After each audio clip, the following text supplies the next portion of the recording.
Et salut à toutes et à toutes et bienvenue dans ce nouveau numéro de GM Web3 comme chaque mardi, chaque mercredi et chaque vendredi matin en direct sur Twitter, sur YouTube et aujourd'hui sur LinkedIn.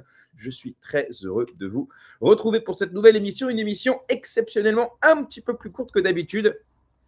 Puisqu'il n'y aura pas de chronique de Pascal Talarida ce matin, comme chaque mardi, normalement à 11h30, puisque je suis attendu un petit peu plus tard dans la journée pour un déjeuner. Et ensuite, Proof of Talk. Donc voilà, je vous raconterai évidemment dans les prochaines émissions un petit peu comment ça s'est passé. En général, ça se passe très bien. Mais voilà. Alors, en tout cas, je suis, comme je le disais, très heureux de vous retrouver.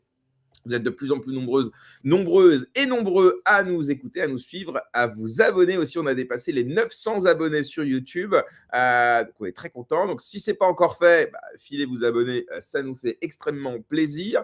Avant de commencer, évidemment, je vais vous parler du partenaire de cette émission, l'école blockchain Alira, qui est la première école blockchain de France et qui nous soutient depuis plus d'un an maintenant, et qui vous permet de vous former au métier des nouvelles technologies, donc essentiellement blockchain et IA. Donc, ils vous font bénéficier de différents parcours, soit en termes de consulting, soit en termes de développement, donc de coding. Donc, que ce soit au niveau de la blockchain, mais aussi au niveau de l'intelligence artificielle, vous voyez. Et puis, évidemment, il y a aussi d'autres modules de formation qui vous permettent d'appréhender les tenants et aboutissants de la finance décentralisée, un parcours qui vous permet d'analyser un projet crypto, et c'est pas mal de savoir dans quoi on investit aujourd'hui. Alors, pour cela, évidemment, ils travaillent aussi bien avec des particuliers qu'avec des entreprises. Donc, si vous êtes un entrepreneur et que vous souhaitez former vos différents salariés, vous pouvez également faire appel à Alira. Et puis, évidemment, ils ont travaillé avec les plus grandes institutions financières, bancaires et économiques en France. Pour cela, ils ont un panel d'experts que vous connaissez ici dans l'émission, puisque Gaëtan vient régulièrement nous parler d'Ethereum, Pascal vient tous les mardis pour nous parler finance décentralisée, et puis il y en a même un autre que vous connaissez un peu aussi, puisque moi-même j'interviens chez Alira pour toute la partie marketing et personal branding. Donc voilà, donc ils ont rassemblé un réseau d'alumni de plus de 2500 personnes. Donc ça, ce sont les anciens apprenants, puisque lorsque vous êtes diplômé chez Alira, vous pouvez conserver évidemment un accès à leur Discord. Et donc, vous avez accès finalement à un réseau de professionnels, d'anciens apprenants, d'anciens élèves, on peut dire. Et ça, c'est génial pour networker, trouver vos collaborateurs, lever des fonds, trouver des associés et trouver aussi potentiellement des utilisateurs pour vos produits de demain. Donc, c'est très important cet aspect communautaire chez Alira. C'est pas juste vous venez, vous faites la formation et ensuite salut. Il y a vraiment effectivement derrière des événements qui sont organisés. Et puis voilà, le but c'est de pouvoir concilier cette formation avec votre vie privée, votre vie professionnelle. Parce que je vous dis, moi j'ai fait la formation consulting blockchain à l'époque. J'avais déjà énormément d'activités en parallèle. Mais voilà, en gros, c'est un peu le soir, quoi. Voilà, le soir, vous avez 2 heures de live et puis après, vous avez des cours théoriques que vous pouvez suivre un peu comme vous voulez, puisque c'est en ligne. Ça dure 12 semaines, je crois. Et ensuite, ça vous permet de monter un projet avec d'autres apprenants. Et peut-être même que l'un de ces projets, demain, vous voudrez venir le présenter dans GM Web3, puisqu'on organise régulièrement des concours de pitch avec les projets incubés chez Alira. Alors, exceptionnellement, non, je déconne, vous pouvez bénéficier de 100 € de remise grâce au code GRM100. Donc, c'est très simple. Vous prenez rendez-vous directement sur leur site. C'est tout simple, c'est ici. Et puis, voilà, vous pouvez rentrer, je crois, un petit code. Ou alors vous dites que vous venez de la part de Jérém, ils me connaissent bien évidemment, et puis ça vous permettra de bénéficier de 100 € de remise. La plupart des formations en plus, tu sais, ils sont certifiés par le ministère du Travail, donc typiquement elles donnent droit à toutes les aides du pôle emploi, de la région, etc. Donc voilà, en général, ça ne vous coûte pas grand-chose, quoi. Donc voilà, formez-vous, c'est important si vous souhaitez évoluer dans notre écosystème qui nous passionne autant. Alors, avant de commencer de recevoir mes invités du jour, je vous invite, si ça n'est pas déjà le cas, à vous abonner, à mettre un like, à activer la cloche, à mettre un commentaire. L'émission, elle est dispo, comme je vous le disais, sur YouTube, Twitter, mais aussi LinkedIn. Elle est également disponible en replay sur les plateformes de podcast. Donc voilà, donc si c'est plus simple pour vous d'écouter les interviews, les chroniques, les débats sans nous voir et plutôt en arrière-plan sur Spotify, Amazon Music, Apple Podcast, etc., eh bien, faites-le. Hein, c'est tout à fait disponible, en général, quelques heures après l'émission. Vous trouvez tous les liens en description de la vidéo. Bien, on va passer maintenant à mes invités du jour. Je suis très heureux de les retrouver. Ils m'avaient fait l'honneur à l'époque de m'inviter sur leur chaîne, Blockchain Addict. Il s'agit évidemment de Magali et d'Antoine. D'abord, bonjour. Alors, tu sais quoi, Antoine? Je te vire, les femmes d'abord. Voilà. Bonjour Magali, comment Bonjour. vas-tu? Et bienvenue dans JM Web3. Comment vas-tu? Eh ben ça va, merci. Ça nous fait bizarre, je parle au nom de nous 2, mais ça nous fait bizarre d'être, ceux qui sont questionnés. Donc donc voilà, toujours un peu timide. Bon, ça va bien se passer, ne t'inquiète pas. Et Antoine, désolé, mais tu comprends, je devais évidemment commencer par Magali. Bonjour Antoine, comment tu vas? Salut GRM, ça va très bien et merci aussi pour l'invitation. Merci beaucoup, c'est très gentil. Eh ben, je suis très heureux. On va se mettre comme ça, les copains, si ça vous va. Et comme ça, vous savez, dès que vous parlez, hop, je vous mets là. Voilà, comme ça, celui qui parle étant grand, je pense que c'est plus pratique. Alors d'abord, c'est moi qui vous remercie d'avoir accepté mon invitation. Je le redis, hein, vous m'aviez invité dans votre émission à l'époque. Et moi-même, ça m'avait fait bizarre d'être interviewé. C'est pas notre job de se faire interviewer, nous. Nous, on aime bien parler des autres, donner la parole aux autres, et plutôt que de parler de nous-mêmes.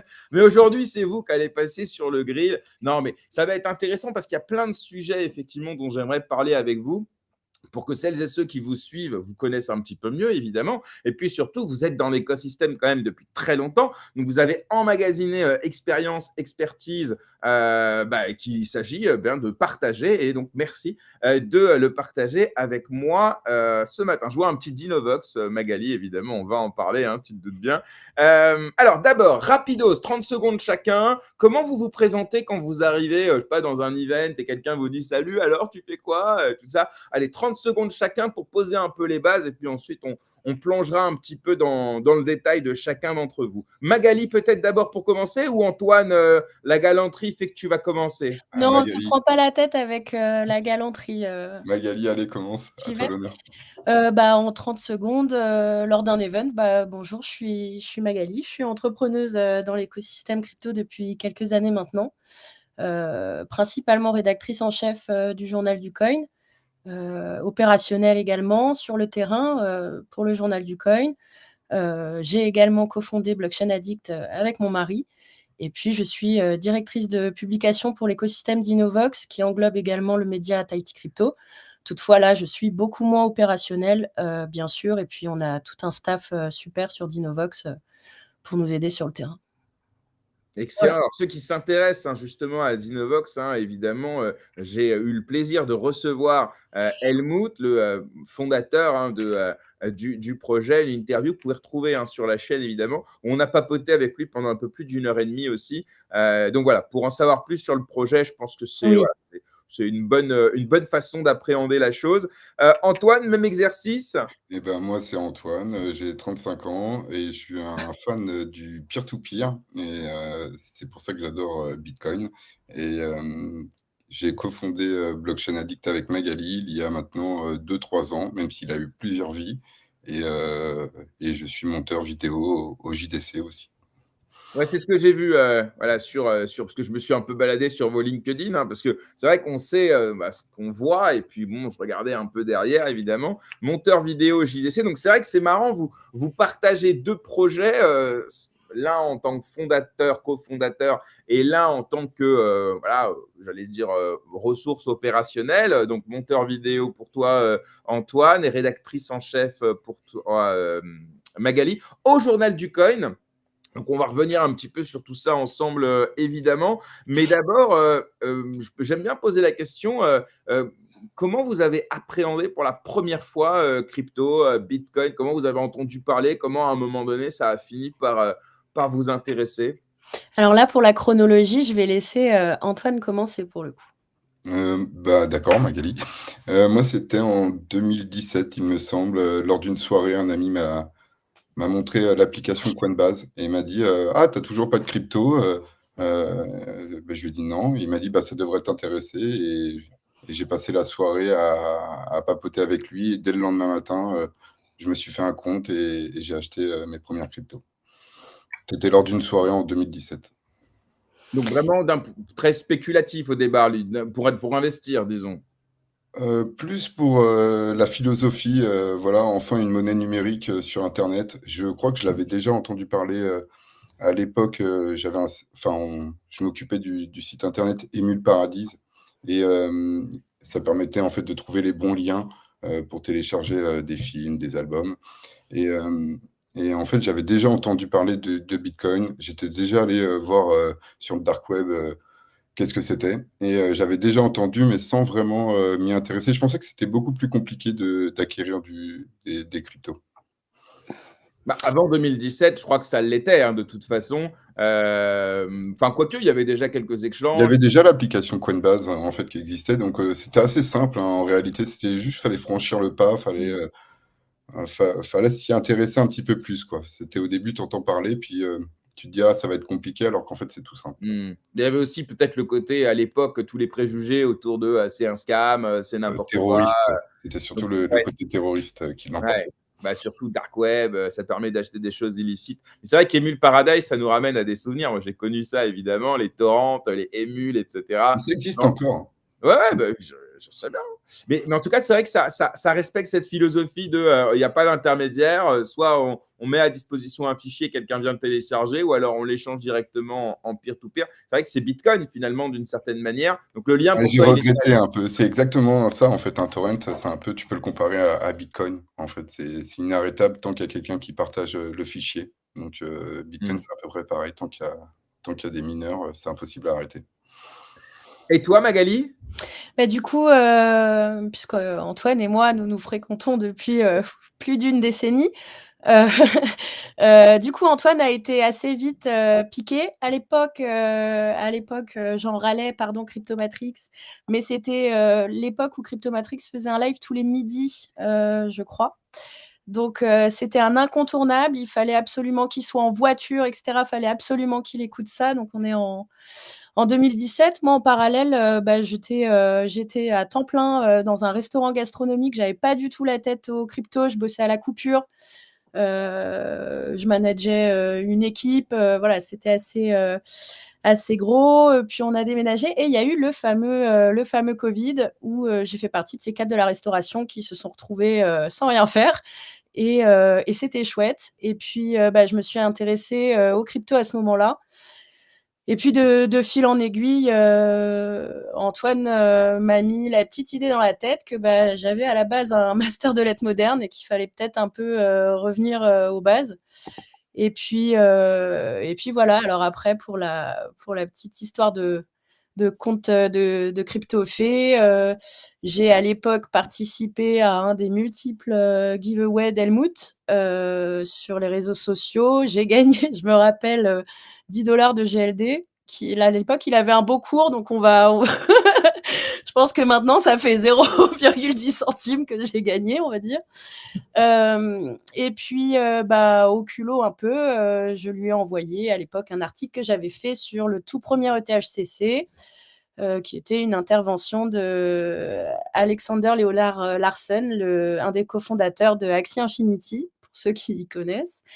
Et puis, Helmut, grosso modo, m'a répondu avec un formulaire de recrutement, puisque c'était l'époque où le JDC recrutait ce qu'ils ont appelé les rookies.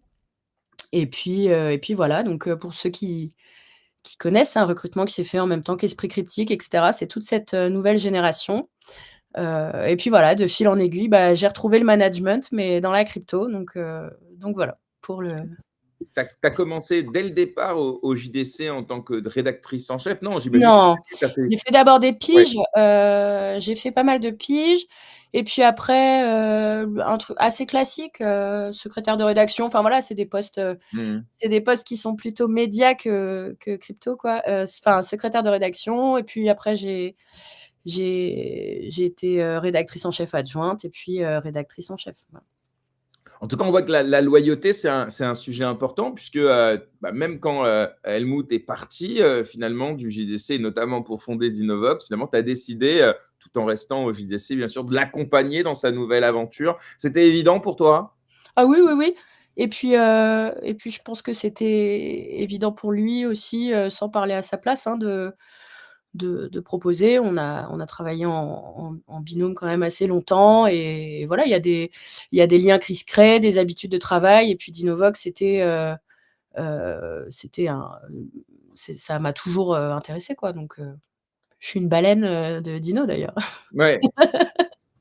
Et alors, Mmh. quand on voit le début du parcours, plutôt voilà, plutôt j'allais dire conventionnel, dans la restauration, tu vois? Et aujourd'hui, un peu, donc dans la recherche, dans le média et aussi un peu dégène puisqu'on est sur du NFT, même si tu as toute une composante, réelle, une composante d'inclusion financière et cetera, dont on va pas, voilà, dire en détail, mais, Dinovox, c'est un peu les 2. C'est un aspect très communautaire, très dégène, très artistique et en même temps, évidemment, toute une ambition pour la Polynésie française. Mais est-ce que là, tu as l'impression, avec tout ça, de t'être trouvé, ou finalement, c'est une nouvelle Magali par rapport à celle voilà, d'avant, que tu es plutôt, a priori, en tout cas, plus classique et traditionnelle, hôtellerie de luxe ou restauration de luxe, les codes, etc. Tu vois? Mmh, oui et non, bien sûr, hem, il y a tout un pan qui est, propre à l'écosystème, notamment, l'échange entre professionnels qui est beaucoup moins, formaté que ça se passe sur Telegram à base d'emojis et de GM et cetera, bien Et sûr. on est en sweat à capuche, et on Ouais, est sur c'est ça, une donc planche bien repassée, quoi. Ouais, voilà. voilà, ça c'est sûr, même encore des fois, Antoine, je peux, rouspéter et dire: «Ah, faut être, carré», alors qu'on n'est pas nécessairement dans un écosystème carré, qu'il y a beaucoup de choses qui peuvent se trancher, par, message sur un Slack et cetera. Mais sinon ça revient à ce que j'avais dit à Arnaud lorsqu'il m'avait reçu, dans ton live, il y a beaucoup de similitudes avec le monde de l'entreprise, sauf qu'on est en full remote, quoi. Ouais. Le monde classique, et certaines problématiques que je vois popper des fois dans les dramas du CTFR, c'est pas propre à notre écosystème, c'est propre au au monde du travail, voilà, pour manager les plus. On va parler de ça un peu plus tard, évidemment, ça m'intéresse parce qu'encore une fois, c'est toujours bien d'avoir l'avis, de ceux qui sont là depuis longtemps, ceux qui produisent, ceux qui créent du contenu et de la valeur, mais on y reviendra. Alors justement, tu parlais de télétravail. Alors vous, j'allais dire, vous cumulez puisque, vous êtes en couple, vous travaillez ensemble, vous travaillez de la maison, essentiellement, de ce que j'en comprends. Pour faire tourner un petit peu la parole, Antoine, comment tu vis justement? Est-ce que ça a été évident de bosser avec Magali? Est-ce que parfois ça pose, alors sans rentrer dans votre vie privée, c'est pas le sujet, mais c'est un sujet qui est intéressant quand même voilà, partenaire à la vie, partenaire au travail, en plus dans la même maison, puisqu'il n'y en a pas un, tu sais, qui, voilà, vous êtes quasiment ensemble non-stop. On peut aussi dire, sans dévoiler grand chose, que lors des events crypto, vous êtes aussi parfois ensemble. Donc voilà, donc tout ça pour dire que passer beaucoup de temps ensemble. Comment ça se passe? Ah bah, ça se passe, assez bien. En plus, on a un enfant qui a maintenant déjà 10 ans, donc on a notre rôle de parent. Hem, oui et non, dans le sens, il y a toujours des disputes, de couple, hein, ça faut pas, mais on va très bien quand même ensemble. Ça fait 10 ans qu'on se supporte. On travaille aussi en open space, donc on a l'habitude de s'entendre, lors de nos réunions, donc parfois ça fait des journées bien chargées. Il y a des avantages, ça c'est faut pas le nier et peut-être les inconvénients aussi, que parfois, ça fait des grosses journées pour l'un et du coup l'autre aussi, ça fait aussi des grosses journées. Le peut-être, aussi les collègues, c'est bien le web 3, mais au final tu restes beaucoup derrière ton ordinateur, donc tu vois moins, des collègues physiquement. Donc c'est pour ça que c'est pas mal d'aller à des events, même si on reste encore ensemble, mais ça nous permet de rencontrer les personnes, avec qui on a l'habitude de parler, sur internet. Donc ça nous, ça nous convient, on voilà, on a ce train de vie-là. et on pense qu'on va continuer encore à travailler, sur Mmh. internet, ça nous dérange pas. Après, non, moi je suis content de travailler avec Magali et non, non, non, moi je Et trouve que puis c'est bien.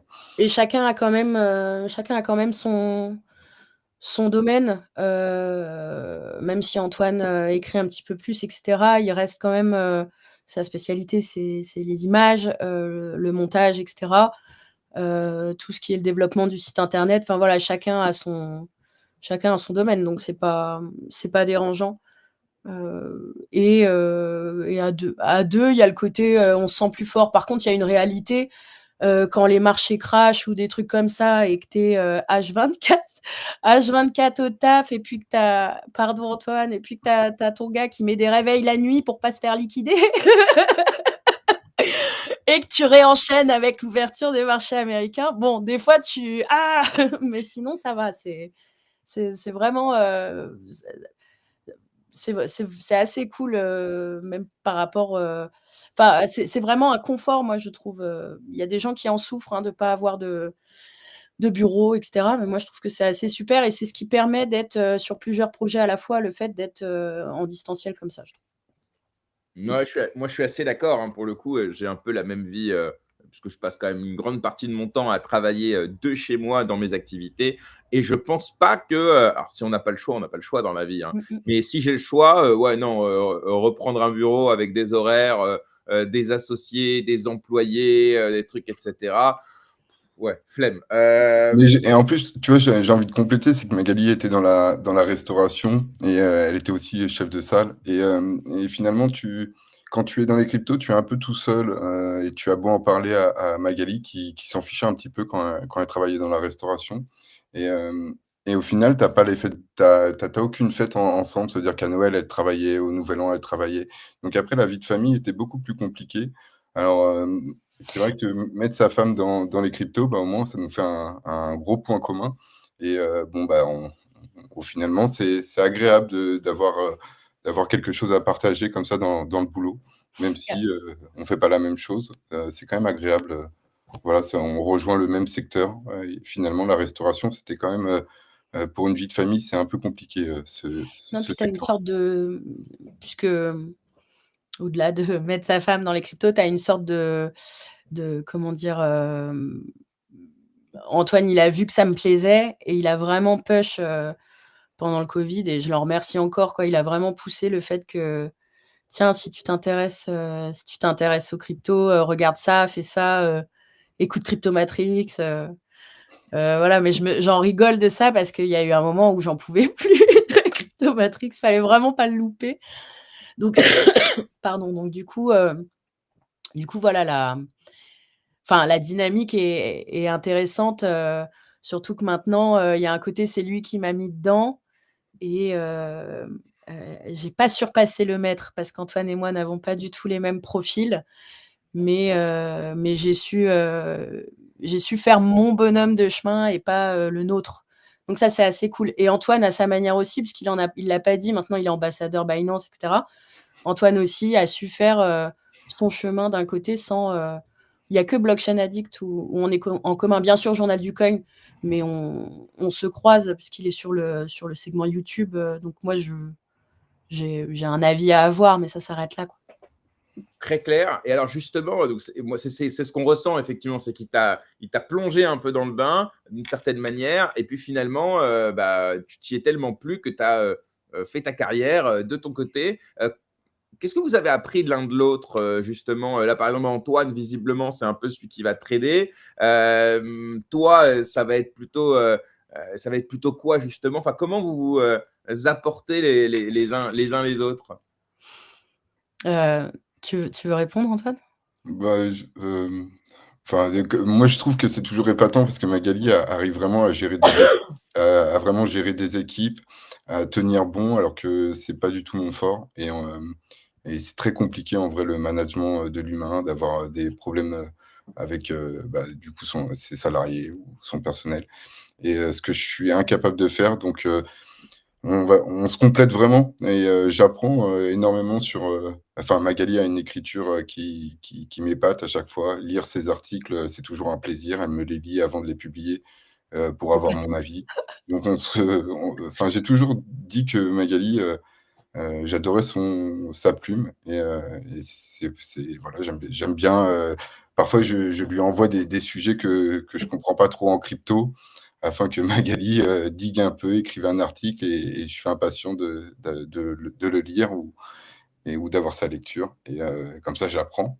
Et je trouve qu'il manquait beaucoup avant, quand tu le connais en 2017, 2018, 2019, il manquait vachement d'articles éducatifs et toutes les news sont souvent en anglais, mais sans explication, c'est brut et ça fait plaisir après quand tu as des personnes compétentes dans le domaine.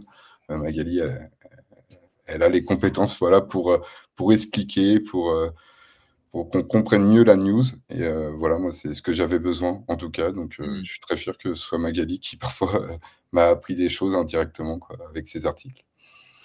Et Antoine, de son côté, il a le bagou que je n'ai pas. Et ça, là-dessus, on se complète beaucoup, surtout sur Blockchain Addict. Il a un côté mondain, il est efficace en réel. Tu as pu le voir, GRM en event, etc. Il fait ses vidéos tout seul et là, il n'a pas besoin d'aide. Et c'est là où justement, il me sort de ma zone de confort et il m'aura appris pas mal de choses là-dessus. Comment prospecter quelqu'un avec juste un emoji. Donc voilà, des trucs de dégène un peu de notre écosystème, mais que pour en revenir à ce que je disais tout à l'heure, quoi, que moi j'ai pas du tout. Donc voilà, je sais pas si on apprend l'un de l'autre ou si on se complète, mais Les deux. les deux. Et alors, est-ce que vous arrivez encore à être objectifs les uns avec les autres? Parce que c'est vrai que bon, vous vivez ensemble, vous travaillez ensemble, vous aimez aussi. Donc voilà. Est-ce que vous arrivez quand même encore, Magali, à dire à Antoine, non mais là ça va pas du tout, c'est de la merde. Et inversement, Antoine, dire à Magali, non mais ça va pas du tout. Et c'est important d'avoir ce recul. Alors je crois égal à avoir. plus que moi. Je suis connue en coulisses pour avoir une hache. Quand ça me plaît pas, ça me plaît pas. Donc voilà, je pense que je suis parfois beaucoup plus sévère avec Antoine que lui peut l'être avec moi. Oui, moi, je trouve aussi que Magali, quand tu as dit quelque chose, mais c'est bien. Et puis moi aussi, hein, après, j'ai un fort caractère aussi, donc sur certains sujets. Après, on peut pas tout. Enfin, il y a la vie perso aussi. Donc, je sais que Magali, sur le travail, bah, elle sort plus la hache. Et sur le perso, bah, parfois, elle suit plus. Enfin, on se complète vraiment. Donc, voilà, chacun. Je sais que sur le domaine du travail, Magali est plus structurée, moins foufou que moi. Et donc, voilà, je l'écoute un peu plus sur le travail. Bon, je crois qu'on a bien compris un peu comment vous vous répartissez naturellement les rôles et c'est bien. Et de toute façon, je pense que ça ne peut marcher que comme ça parce que voilà, sinon tu ne sors pas de ta zone de confort. Effectivement, Stéphanie, tu ne sors pas de ta zone, tu t'élargis. Euh, alors, parlons justement maintenant un petit peu de vos activités au journal du Coin. Tout à l'heure, tu disais, Antoine, et ça m'a fait réfléchir à quelque chose, que lorsqu'il y a un sujet que tu maîtrises pas très bien, bah, tu demandes à Magali de s'y intéresser, de rédiger dessus, qu'à l'époque, on manquait sans doute de contenu francophone de qualité. Bon, aujourd'hui, avec l'IA, tout est complètement, toutes les cartes sont complètement redistribuées, et même, j'ai envie de dire, sur le montage vidéo, sur toute la production audiovisuelle. Aujourd'hui, on a des solutions IA qui permettent, alors peut-être pas d'atteindre un niveau équivalent, mais un jour et bientôt, parce que l'évolutivité de l'IA, elle est juste impressionnante. Comment chacun d'entre vous, et je laisserai commencer celui qui le veut, appréhende justement ces évolutions technologiques dans le cadre de leur métier? Et on va parler vraiment de vos activités chez Journal du Coin, parce que pour l'instant, Blockchain Addict, pour l'instant, j'espère, on ne va pas être remplacé par des IA pour donner la parole aux bâtisseurs de l'écosystème. Qui veut commencer sur ce sujet? Je t'en prie, Mag. Yes, alors l'IA, je l'ai vu venir. Après, c'est mon travail, hein, donc fallait surveiller ça. Il y a 1 an et demi, peut-être 2, j'ai fait un MOOC. Pour ceux qui connaissent pas, les MOOC, ce sont les formations universitaires en ligne. Donc grosso modo, c'était l'idée de me former puisque notre écosystème et cetera, tu as pas un employeur qui va te dire, je prends l'exemple de la restauration, tous les ans, tous les 2 ans, tu as une petite formation sur la traçabilité et cetera. Donc tu as pas ça, dans notre écosystème, donc c'est important de se mettre à jour. Donc j'ai fait, un MOOC qui était une formation un petit peu pour savoir, travailler avec l'IA, en englobant également, tout ce qui est, la problématique d'une IA d'équipe. Puisqu'il y a utiliser l'IA ou non, et qu'est-ce qu'on a le droit de faire lorsque l'on utilise l'IA. Ça englobe la propriété intellectuelle, ça englobe également le fait que tu demandes, si tu demandes à quelqu'un, par exemple, d'utiliser une IA, et il faut qu'il puisse se connecter de manière anonyme, ou en tout cas conformément au RGPD, etc. Donc c'était vraiment, pour moi, le fait de me mettre à jour là-dessus, c'était important. Et là, en parlant, tu vois, je dis c'était il y a 1 an et demi, 2 ans. Je pense que c'est déjà désuet ce que j'ai appris du coup, ou en tout cas que ça a déjà bien évolué. Je suis ça d'autant plus que Google, qui est notre très grand ami média, va sortir du lourd. Donc il faut bien vérifier ce qu'il va mettre en avant, ce qu'il ne mettra pas en avant. Comment tu décides, puisque en fait, la problématique, elle est un petit peu dans les 2 sens, c'est-à-dire que comme tu dis, tu es un média, donc quand tu penses IA, je pense que tu sous-entends l'IA rédactionnelle, enfin en rédaction. J'imagine en tout cas Tu que ça peut être aussi bien la partie rédaction d'articles que la partie génération d'images, Bien sûr. contenu sur les réseaux. Mmh, mmh, mmh. Aussi, tout ce qui est SEO, SMO, tout ça peut être optimisé aujourd'hui. Donc en fait, c'est un outil, mais potentiellement, ça peut être aussi un concurrent. Et c'est là où je pense qu'il y a un sujet intéressant. Oui, et ce d'autant plus que, faut pas se leurrer, tes rédacteurs, ils écrivent à l'IA. Faut pas, enfin, ils écrivent, ils l'utilisent. Ils écrivent pas à l'IA, c'est pas bien de dire ça. Ils l'utilisent et tout le monde le fait, chercher une définition, chercher un truc, et cetera. Par contre, c'est, comment, comment gérer ça, et comment l'apporter pour pas perdre, sa légitimité, pas perdre, cette espèce de parole, un peu unique, de pensée unique qu'on retrouve, dans le monde en pleine expansion de la blockchain. Ça, comment voilà, comment, former les gens pour, éviter ça, et ce d'autant plus, pour en revenir aux mises à jour, Google par exemple, et cetera, et ce d'autant plus qu'au fur et à mesure, on va vers, des moteurs de recherche qui vont sanctionner cette espèce de parole unique si elle n'est pas bien sourcée, et cetera.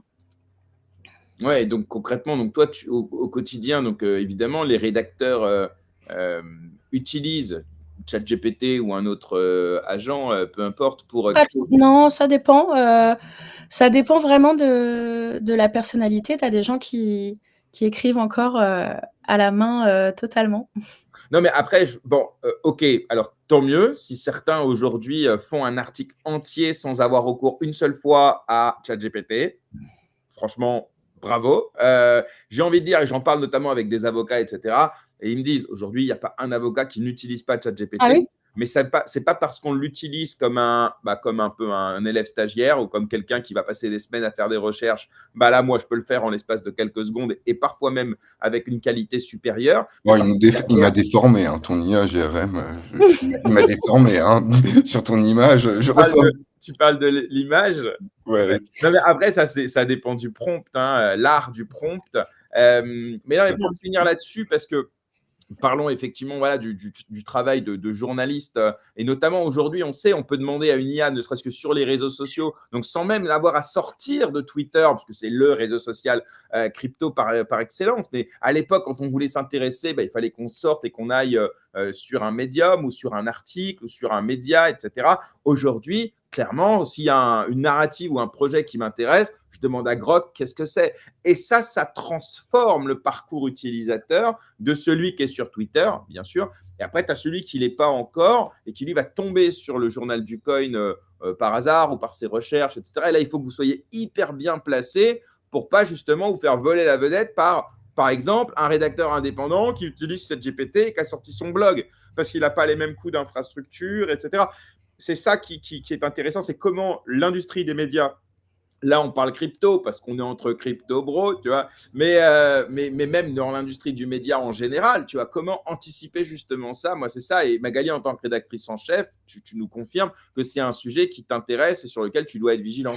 C'est ça, et puis il faut se tenir au courant, faut réfléchir à ce que tu peux faire avec l'IA, puisqu'il y a des possibilités de configuration. Donc là, déjà, tu es dans un travail qui est différent. Tu configures ta propre IA, tu as des possibilités d'API qui peuvent du coup accompagner ton travail rédactionnel d'une autre manière que dans la rédaction.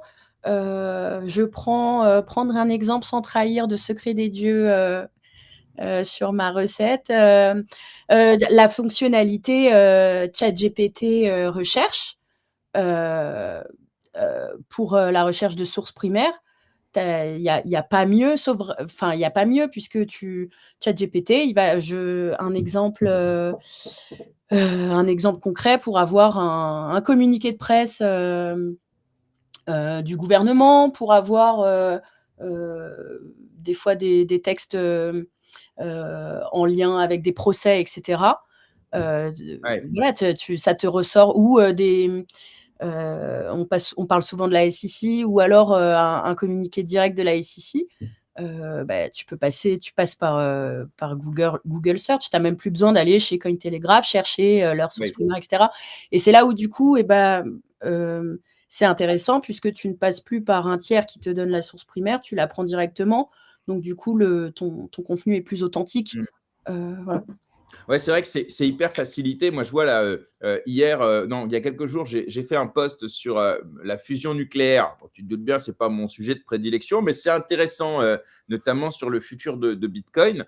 Et puis, je cherchais des sources pour étayer justement mon propos. Et en fait, je pense que si j'avais mis sur Google sources fiables, fusion nucléaire, etc., ça aurait pas été, ou alors ça aurait été très compliqué d'avoir à filtrer. Alors qu'en demandant à ChatGPT, donne-moi les sources fiables, étayées, admises par les pairs, etc., etc. Et là, il m'a donné une liste hyper importante. Et c'est vrai, sur ce travail de recherche, par exemple, on gagne un temps fou. Ok, très clair. Antoine, toi, est-ce que tu utilises des solutions IA dans ton travail, notamment de monteur vidéo? Moi, par exemple, tu vois, je n'ai aucun problème à le dire. Pendant des années, j'ai refusé de faire des shorts. Parce que ça prend un temps fou à faire solo. Tu sais, il faut prendre la partie qui t'intéresse. Ensuite, il faut la couper. Alors moi, j'y connais que dalle. En plus, il faut la couper. Ensuite, il faut foutre un sous-titre. Ensuite, il faut la publier. Et ça, tu dois le faire 5, 6 fois, 7 fois par émission quand tu fais 3. Bref, horrible. Faut pas faire de faute. Et Magali, elle relit tes sous-titres et elle te les fait faire 5 fois, 6 fois. Voilà, donc tout ça. Et donc moi, ça, je voulais pas. Alors qu'on me disait, Jérém, tu te rends pas compte en termes d'audience, tu vas décupler, mais je m'en fous, j'ai pas le temps. Bon, et là, depuis, ou alors tu payes quelqu'un. Et tu payes quelqu'un, il va te prendre 10, 20, 30, 40, 50 dollars par short. Ok. Donc là, jamais de la vie, ça va pas ou quoi? Bon, alors finalement, aujourd'hui, j'ai découvert un truc, ça s'appelle Opus Clip. Tu fous 2 heures de vidéo, il te découpe, je sais pas moi, 50 shorts.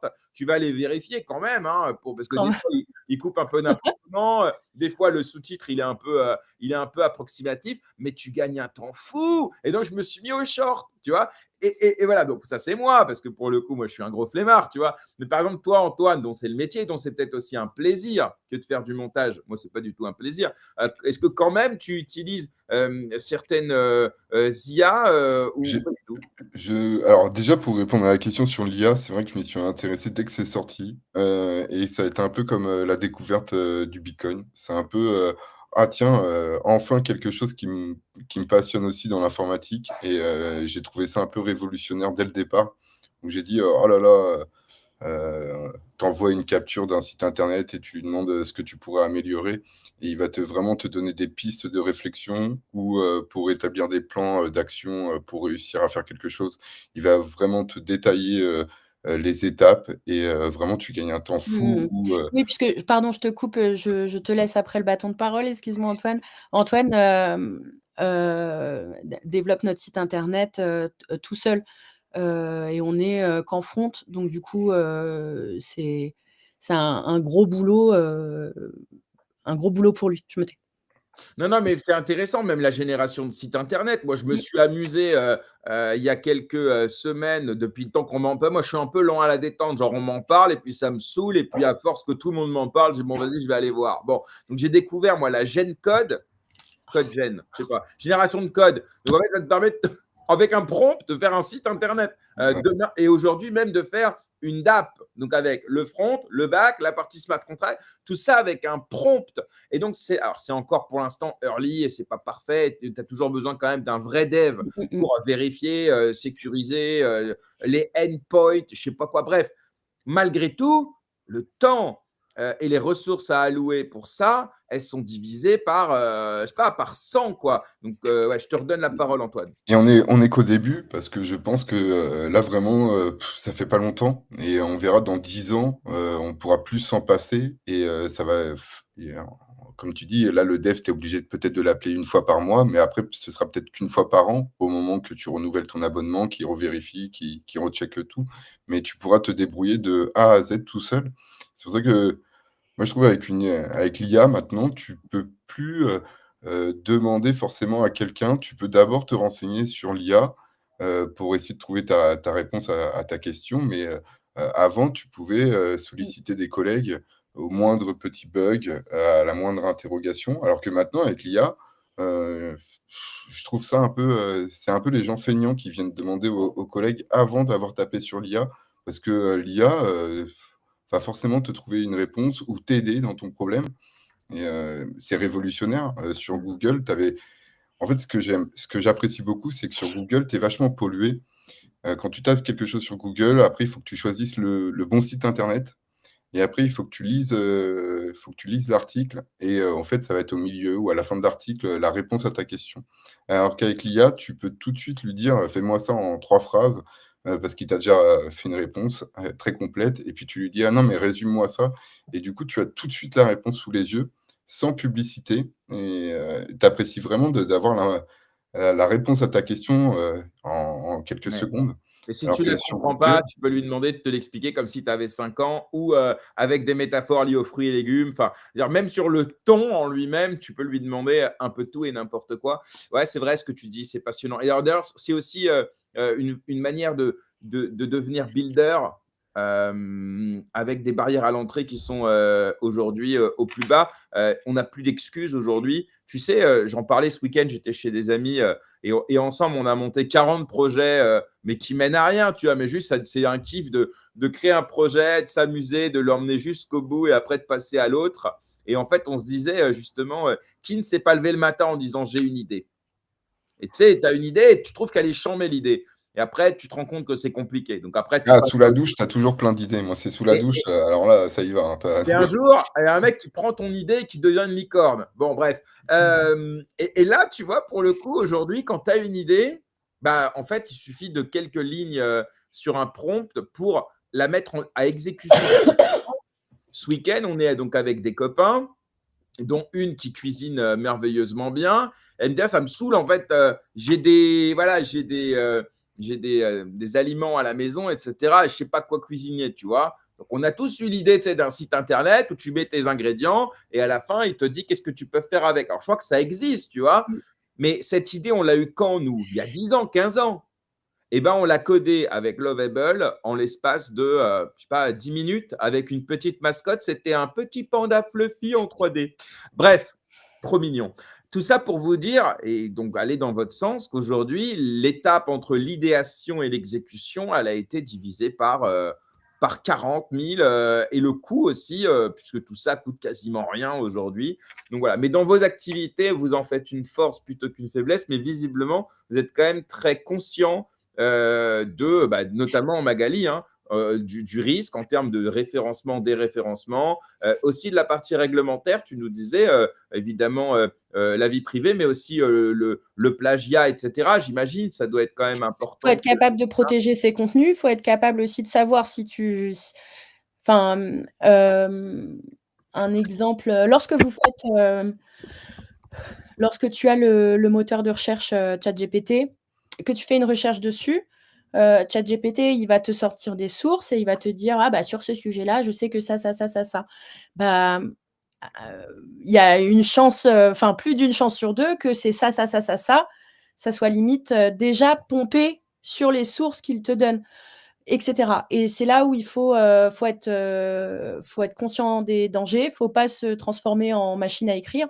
Et ça rejoint quelque chose, je me disais qu'il fallait le dire, parce que l'idée, c'est pas de faire une ode à l'IA, même si ça progresse. Il y a même maintenant des IA qui, je lisais, qui refusent de s'arrêter. C'est sorti chez Numérama, ça m'a fait assez sourire. Enfin, ça a dû sortir chez d'autres, j'ai vu ça chez Numérama. Et faut être conscient que l'IA hallucine. Ils appellent ça vraiment, le terme, c'est les hallucinations. Par exemple, ton IA m'a fait des yeux bleus.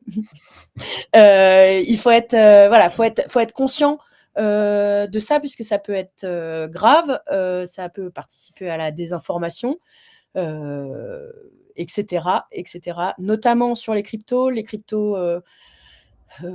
La volatilité des cours, etc., fait que l'IA, des fois, délire complètement sur le prix des crypto-monnaies.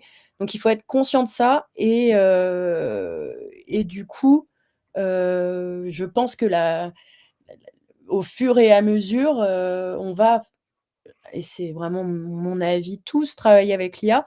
Par contre, c'est la personne qui travaillera avec l'IA, il faudra qu'elle ait un sens critique, il faudra qu'elle maîtrise son sujet et qu'elle ait la possibilité de prétendre à être plus experte que l'IA pour pouvoir savoir s'il y a des erreurs ou pas. Et c'est là où c'est intéressant. Voilà, c'est intéressant. Là où l'humain a encore sa place, mais même le développeur, hein, on en parlait tout à l'heure, mais les estimations disent qu'en gros, à terme, bientôt, en tout cas, 80-95% des lignes de code seront faites à l'IA. Il reste encore un peu de place pour le développeur, pour les 5% restants. Voilà. Mais c'est vrai que c'est fou tout ça. Et tu vois, je peux compléter, GRM, tu vois, moi, sur le côté négatif, c'est quand, je pense vraiment, moi, c'est parce que, avec notre fils, on le voit, mais c'est, déjà quand sur internet, on aura plus de 50 de ce qui est mis sur internet et qu'on lit, sera produit par une IA. Tu te dis: «Ah tiens, en fait, toujours, il y a plus d'humain». Enfin, tu vois, plus de la moitié n'est pas fait par un humain directement.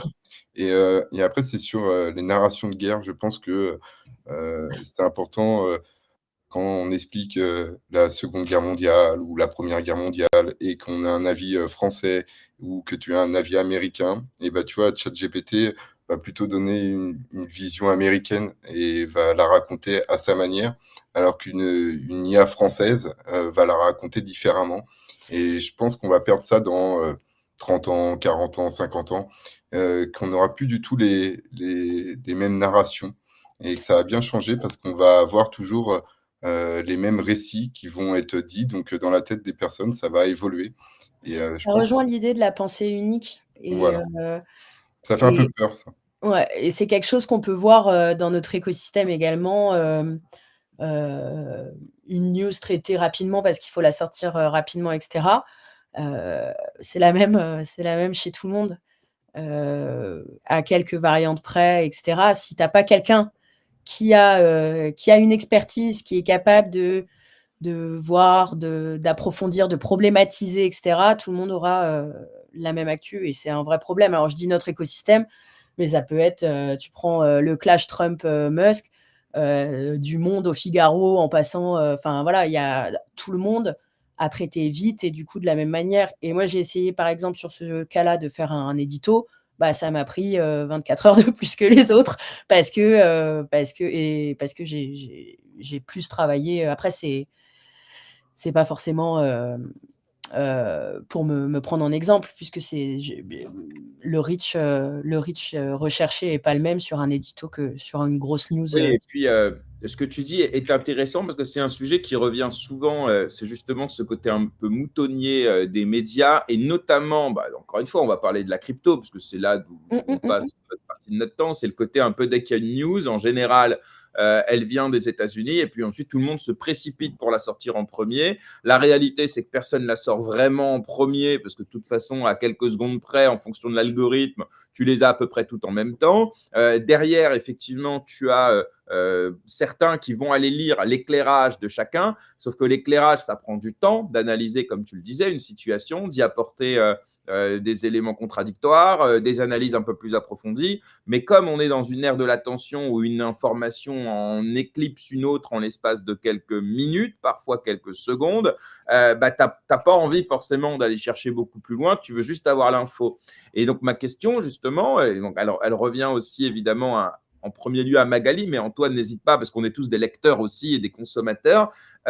Comment, justement, au Journal du Coin, vous arrivez à, vous essayez en tout cas, de sortir du bruit que tout le monde fait, à peu près, d'ailleurs un bruit qui est à peu près partout pareil, et comment vous arrivez à essayer justement d'apporter un éclairage un peu différent, un angle un peu différent, et d'arriver à trouver le compromis entre l'instantanéité, il faut sortir la news, on n'a pas le choix, et en même temps derrière, essayer d'apporter un contenu un peu différenciant, quoi. On a une bonne équipe déjà.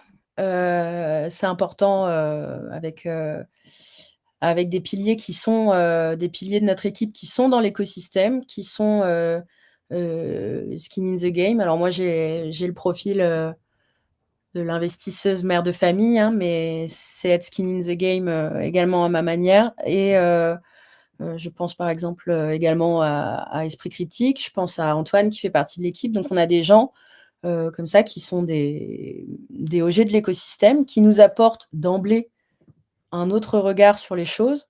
Et puis il faut un peu essayer de c'est comme s'il y avait le layer 1 et le layer 2, tu vois, tu as ce que tu veux faire sur Google, mais ça t'empêche pas d'avoir le droit d'avoir une route parallèle pour faire du contenu un peu plus poussé. Donc sortir une breaking sur, on va reprendre le clash Trump Musk, tu sors une breaking un peu sale pour essayer d'être le premier. Alors quand je dis un peu sale, c'est parce que c'est moins travaillé. Forcément, hein, si tu la sors en 30 minutes, tu feras quelque chose de moins bien que ton confrère qui fait ça en une journée. Et puis c'est avoir la capacité de rebondir sur les choses. Je pense le Journal du Coin, on a beaucoup travaillé sur l'euro numérique avec des grosses breakings sur Christine Lagarde a dit ça. Et puis après, bah, tu rebondis dessus sur un format plus long le week-end où tu prends le temps et les moyens de poser quelqu'un dessus et de poser son expertise, de brainstormer ensemble, de corriger, de reprendre. C'est important. Antoine, est-ce que toi, donc en tant que Moi, lecteur, mais aussi en tant que monteur vidéo au Journal du Coin, est-ce que tu as objectivement, même si bon, tu dois être un tout petit peu biaisé, est-ce que tu penses que Journal du Coin parvient à concilier justement ce besoin d'instantanéité et en même temps d'analyse? On voit le regard de Magali. Ou est-ce qu'il y a encore voilà, des petits… voilà, est-ce que tu aimerais voir des choses différentes en tant que lecteur ou des conseils que tu donnes à Magali, par exemple, justement, en disant… Ouais, Je veux pas les entendre, les conseils. non, elle n'a pas besoin de moi pour les conseils, mais comme elle disait, Magali, je pense que c'est bien d'avoir une bonne équipe, mais en tout cas, quand elle dit ça, c'est aussi d'une équipe qui est là depuis longtemps. Tu t'aperçois qu'après, il y a beaucoup de bruit dans l'écosystème et que faut pas expliquer à chaque fois les cours des crypto-monnaies avec la news. Tu n'essayes pas de toujours expliquer les choses. Voilà, il y a un sujet qui tombe, c'est à traiter, mais c'est pas en rapport avec la crypto-monnaie de cette blockchain ou le plus 20% qu'il y a eu 24 heures avant ou 24 heures après. Faut pas toujours essayer de corréler ou avoir d'explications. Et puis on est quand même, voilà, moi je m'intéresse beaucoup à ce qui se fait sur la gouvernance de la blockchain, ce qui va passer réellement, mais au proposal, mais pas réellement voilà, toutes les news qui accompagnent les volumes, les implants, ce qui va venir dans les mois à venir. C'est pas quelque chose. Voilà, moi je trouve qu'il y a énormément de bruit. De plus en plus maintenant, on voit la régulation qui est venue. Et tout ça, plus tu t'écartes de ces nouvelles-là, mieux tu te portes. Donc, c'est pas quelque chose qui m'intéresse, tout le bruit. J'ai réussi voilà, je ne lis pas tout, parce que, je sais que ça te pollue au final. Ok, très clair. Alors justement, tu parlais du bruit. Vas-y Magali, si tu voulais Ouais, je rajouter. voulais juste compléter avec aussi le fait que tu fais un choix éditorial, par exemple, pour être aussi sur Tahiti Crypto-Monnaie, que ce soit les choix d'articles Tahiti Crypto-Monnaie, que ce soit les choix d'articles Journal du Coin ou les choix d'articles de qu'est-ce qui va être traité sur Blockchain Addict, l'éditorial n'est pas le même, la cible n'est pas la même. Et ça, c'est important, quoi qu'on monte, que ce soit un resto, un média, ou c'est à qui on s'adresse. Voilà, c'est des choses qui peuvent paraître un peu secondaires, mais c'est important. Par exemple, le crypto Twitter a tendance à beaucoup se regarder le nombril et à être beaucoup entre lui. À l'échelle de gros médias, et là je peux parler aussi au nom de mes confrères, c'est un pourcentage minime des lecteurs que tu peux vraiment faire sur ton site internet. Par contre, ce sont des lecteurs de qualité, contrairement au lectorat Google par exemple. Oui, et puis aussi, tu as un effet de réseau, c'est-à-dire que si tu arrives à attirer justement ce fameux CTFR, alors vous m'avez fait une transition parfaite, donc Ouais. merci à vous. Mais avant ça, effectivement, si tu arrives à attirer justement ce CTFR, tu peux aussi plus facilement assurer la viralité de ton contenu. Alors que si tu comptes simplement sur le SEO Google, bah, c'est sans doute un peu plus coûteux, ça prend peut-être aussi un peu plus de temps. Ça Donc, dépend sur Google Discover, tu sais, Google Actu, tu peux être viral là-dessus aussi. Si t'as... Par contre, ça revient le lectorat Twitter qui est de qualité, qui c'est un lecteur averti, bah, il t'apporte une légitimité.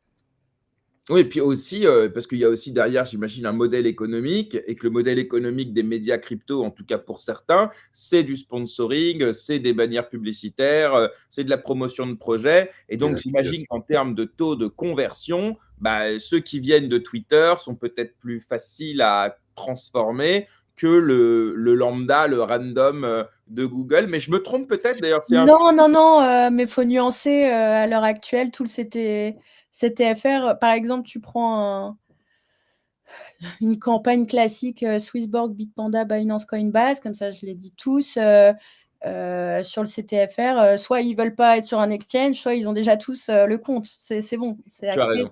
Tu ne vas pas gratter des... Enfin, si, tu vas gratter des nouveaux, mais peut-être plus sur Facebook que sur Twitter, par Ouais. exemple. Ouais, non, non, c'est vrai. C'est intéressant d'ailleurs. Bon, c'est vrai que moi, je suis 90% sur Twitter. Pour moi, Facebook, c'est un truc de boomer dans lequel j'irai jamais mettre les pieds. Et pourtant, il y a un potentiel, bah, justement, d'adoption qui est juste massif sur ces réseaux parce que ceux-là sont pas encore, j'imagine, voilà, très crypto. Et pourtant, les gens s'intéressent. Mais voilà, donc ouais, ok. Ouais, c'est vrai qu'il faut sortir de sa chambre d'écho, comme on dit, echo chamber en anglais. Et ça, j'imagine que toi, en tant que rédactrice en chef du journal du coin, tu dois être ouverte justement à tout ce potentiel de lectorat. Nous, c'est vrai qu'on est un peu enfermé sur YouTube, Twitter, on dit c'est bon, ça suffit, quoi. Oui, oui, mais c'est quand même important de penser aussi à ce lectorat. Je pense par exemple toutes les grosses mises à jour Ethereum sur Google, c'est pas ce qui va cliquer, et pourtant c'est un incontournable à traiter parce qu'il faut le traiter pour l'écosystème. Voilà, c'est un bon exemple. Ah, c'est intéressant. Alors, effectivement, on va parler un petit peu du CTFR. Vous en avez parlé juste avant. Moi, j'ai vraiment envie qu'on en parle. Il y a plein de sujets là-dessus. Des sujets, on va dire, d'actualité, des espèces de buzz un peu du moment sur le CTFR, sur son prétendu côté raciste, sexiste. Et puis, on a aussi, tu parlais du bruit du CTFR qui, voilà, parfois passe à côté des vrais enjeux. D'abord, question un peu générale sur le CTFR. est-ce que vous n'êtes à l'aise qu'avec le CTFR ou est-ce que vous êtes aussi régulièrement sur le CTUS? Et quelle différence vous voyez entre les deux? Et ensuite, on ira sur des questions un peu plus, j'allais dire, sociétales. Magali? Vas-y Antoine, c'est toi le... Moi qui le suis depuis un petit moment, enfin je suis sur X depuis un petit moment, anciennement Twitter, il y a de plus en plus de personnes qui s'intéressent aux crypto-monnaies, donc on a beaucoup plus de monde qui interagissent. Il y a forcément des personnes bien et des personnes moins bien. Twitter, c'est quelque chose, c'est très facile parce que c'est anonyme, donc il suffit de mettre un message un petit peu où tu contraries la personne, où tu es un peu vexante, voire insultante, et tu sais que l'autre va répondre, et c'est ce qui va être relayé, où on va retenir que l'insulte. Sur le côté FR, ça m'étonne pas parce qu'on est de plus en plus, donc et ça fait partie de X, hein, un petit peu d'être dans, on va dire, le réseau social un peu méchant où tu te lâches. Moi, je me lâche jamais sous les commentaires. C'est pas j'ai autre chose à faire en vrai, de réagir. Je lis de temps en temps, mais j'essaye voilà de passer sur autre chose parce qu'en fait, on perd du temps à lire les commentaires, à scroller, à voir qui va réagir. C'est quelque chose, faut mieux aller sur GitHub, se renseigner sur d'autres projets ou de construire que d'aller voilà, fouiner et être au courant de tous les clashs. Moi, c'est quelque chose, j'ai passé l'âge peut-être aussi parce que j'ai 35 ans et que maintenant je m'en fous un petit peu. Et puis tout ça, c'est virtuel. C'est-à-dire, dans la vraie vie, quand tu les croises, ces personnes-là, ils te parlent autrement, ils vont pas réagir pareil. Voilà, c'est derrière un clavier, c'est toujours plus à l'aise de critiquer une personne, d'aller à son encontre. Et je pense que parfois, ils ne le pensent même pas, c'est juste pour gratter des abonnés ou avoir plus de visibilité. Donc, moi, je m'intéresse très peu à ça. Et sur le CTUS, bah, je m'abonne beaucoup à tous les fondateurs, à toutes les personnes qui m'inspirent. Ouais, c'est quelque chose, voilà, moi, que mes stratégies, c'est plutôt regarder ce qu'ont fait les gens, les CEO de grosses blockchains, ceux qui ont déjà construit en fait dans le passé. Et je trouve que c'est toujours des personnes très intéressantes à suivre, à regarder sur quelle blockchain ils construisent, sur quel protocole ils vont. C'est comme ça que je trouve mes meilleures bêtes, c'est aller sur X et s'abonner à tous les CEO de ceux que j'admire, entre guillemets, hein, mais ceux qui ont déjà construit quelque chose et qui ont prouvé dans le passé qu'ils arrivent à diriger une équipe, à aller jusqu'au moins 90% de leur idée. C'est ça que je fais la plupart du temps. Antoine, il suit en effet beaucoup tout ce qui est fondateur, comme il disait, c'est un des premiers de mon entourage sur des tweets de CZ, etc. Même si il est pourtant très DeFi et pas du tout exchange, etc. À l'origine, et il suit aussi des Hightech Capital, mais quand je te dis il suit, c'est très, très proche. Et pour moi, ça me permet de me protéger de tout ça, puisque je suis déjà pas, c'est quelque chose déjà les réseaux sociaux, etc., j'ai rarement été adepte. Quand j'ai essayé de me prêter au jeu, il y a quelqu'un qui a deviné à l'époque où est-ce que j'habitais, dans la ville dans laquelle j'habitais, en partant d'une simple photo au premier Cryptoxer ou au deuxième. Et du coup, ça a été une des raisons qui a fait que je me préserve beaucoup de ça, même si de temps en temps je tweete, etc. Par contre, je suis ce qui se passe plus sur les trends de mon côté que Antoine, où vraiment il surfe vraiment sur Twitter. Moi, je te trouve humble là. Ouais, alors, il y a plein de choses dans ce que tu as dit, évidemment. Il y a cette notion de sécurité, de protection de la vie privée, et ça fait évidemment écho avec l'actualité récente, l'actualité dramatique de ces fameux crypto-rapts, pour laquelle on aurait trouvé effectivement le commanditaire au Maroc, mais qui, voilà, pour l'instant, ne ferait pas l'objet d'une extradition, puisqu'il n'y a pas de contrat d'extradition, justement, d'accord Mmh. d'extradition entre la France et le Maroc, mais en tout cas, il aurait été arrêté. En tout cas, c'est celui qui est suspecté d'être à l'origine de Cryptorapt depuis 2023. Vous avez couvert évidemment tout ça sur le journal du Coin. Donc, il y a la sécurité en tant qu'individu, en tant que personne un peu exposée dans les cryptos, en tant que mère de famille et père de famille. Donc, aussi, ça, évidemment, j'imagine que ça doit ajouter un peu à la prudence. Et puis, à côté, il y a le côté un peu toxique, effectivement, du CTFR, qu'on retrouve d'ailleurs, hein, notamment dans le Twitter politique. Moi, qui suis très actif dans les deux, enfin actif, non, on va dire que je suis les deux de très près, mais je ne suis pas très actif parce que sinon je passerais encore plus de temps dessus que 24 heures. Mais je retrouve un peu la même chose, hein, le côté un peu clivant, le côté un peu l'un contre l'autre. D'ailleurs, on a une politisation du CTFR aujourd'hui où il est assez facile de trouver des accusations de fascistes, gauchistes, sexistes, raciste, enfin bref, voilà, voilà, c'est devenu monnaie courante. D'ailleurs, à ce sujet, Magali, tu es une femme et il y a eu un sujet sur le sexisme du CTFR. Donc, est-ce que toi, en tant que membre de l'écosystème, puisque tu y travailles, tu n'es pas juste une observatrice, tu y travailles, tu évolues, tu builds aussi hein, chez Dinovox, Blockchain Addict, etc. Est-ce que toi, tu dirais que le CTFR ou même que l'écosystème crypto est un milieu qui est sexiste? Et si oui, si tu as des anecdotes à nous raconter, parce que je pense que le mieux, c'est de le demander directement aux femmes, et tu en es une. Alors, non, c'est pas propre à l'écosystème crypto, vraiment. Tu trouves du sexisme partout. Si je compare avec la restauration, alors attention, j'entends restauration traditionnelle avec des brigades dans le gastro, etc., Michelin, donc tu as un certain standing et socialement de tout. Moi, j'ai beaucoup plus souffert d'être une femme chef dans un restaurant que dans une société full remote qui est sur le Bitcoin. Vraiment, ça, c'est une réalité. Par contre, comme partout, et Antoine en est témoin, moi, je ne suis pas rédactrice en chef du journal du Coin, je suis très régulièrement la meuf du JDC.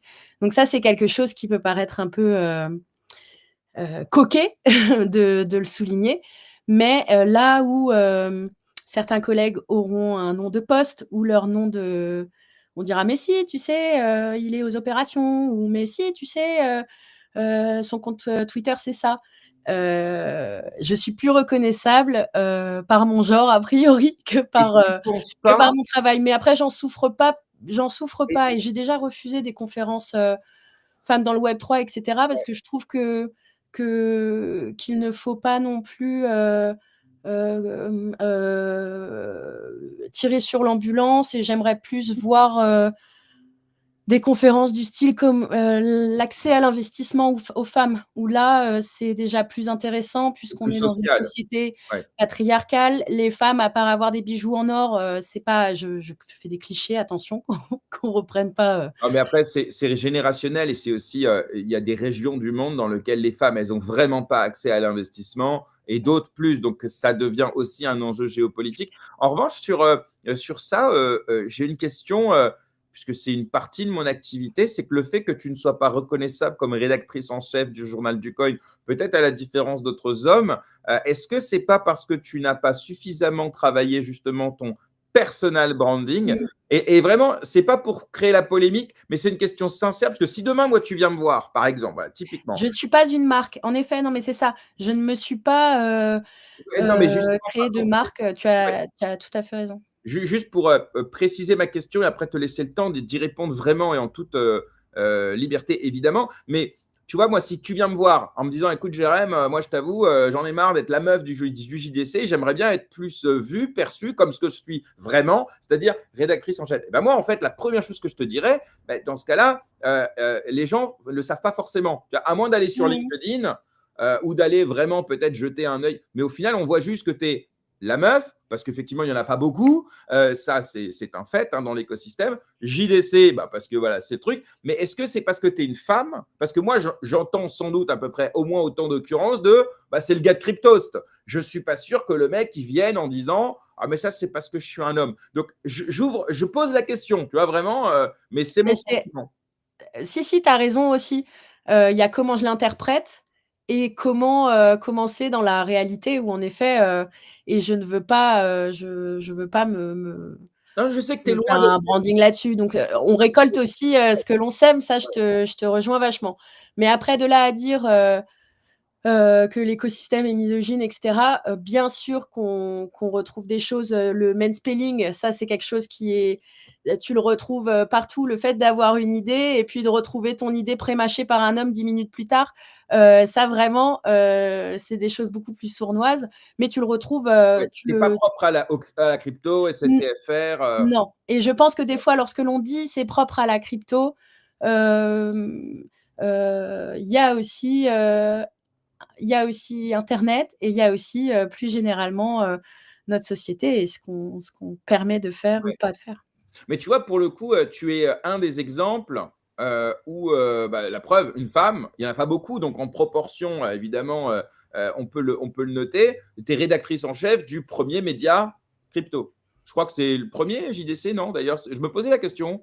Alors là, j'ai pas les j'ai vraiment pas les chiffres en tête, mais on Donc dans est les deux 1 trois au coude premiers. à coude avec d'autres, voilà, D'accord. Bon, bah, en tout cas, voilà. Mais donc, tu es la rédactrice en chef de ce média. Donc, ça, est-ce que pour autant on peut démontrer que bah, quand on peut être une femme et on peut être une buildeuse et on peut se développer et qu'il n'y a pas, j'allais dire, de barrière infranchissable, ou est-ce que quand même tu as dû un peu plus jouer des coudes qu'un homme peut-être l'aurait fait? Bah, pareil, question très ouverte, je ne connais pas plus que ça ton parcours. Non, enfin, après je suis une bosseuse, j'ai eu plus, besoin de jouer des coudes dans la restauration vraiment où en plus, j'étais jeune. Mais peut-être que c'est pour ça que j'ai ce biais-là, hein, c'est que Ah, le comparatif, j'ai eu, des brigades, full Bangladesh par exemple, donc il faut, s'imposer, culturellement aussi. Donc voilà, j'ai peut-être un biais là-dessus. Moi tu le ressens, partout et au quotidien. Parfois, je suis, alignée avec, je pense à ce que Carla, a eu par exemple. En plus, c'était une belle démarche puisque c'était justement proposer, de l'investissement aux femmes, et cetera. Donc, on mais là, rappelle, c'est hein, même juste, plus de la misogynie qu'elle a eu, c'est du on cyberharcèlement, quoi. rappelle, elle avait organisé donc une réunion non mixte, puisque c'était réservé aux femmes, et elle avait donc mis en place une visioconférence publique où le lien n'était pas, j'allais dire, affiché, mais c'était pas très difficile de le trouver. Et donc, effectivement, cet événement a été pour le moins gâché, puisque certains ont décidé de venir voilà, le gâcher clairement, techniquement, et elle aurait reçu, alors je ne sais pas si c'est un lien ou si c'est simultané, mais en message privé, des photos, j'allais dire, inappropriées. Et donc évidemment, ça l'a touché, voilà, bah, son événement, en partenariat avec Swissborg, je crois, elle l'avait précisé dans Ouais. son poste, avait été gâché.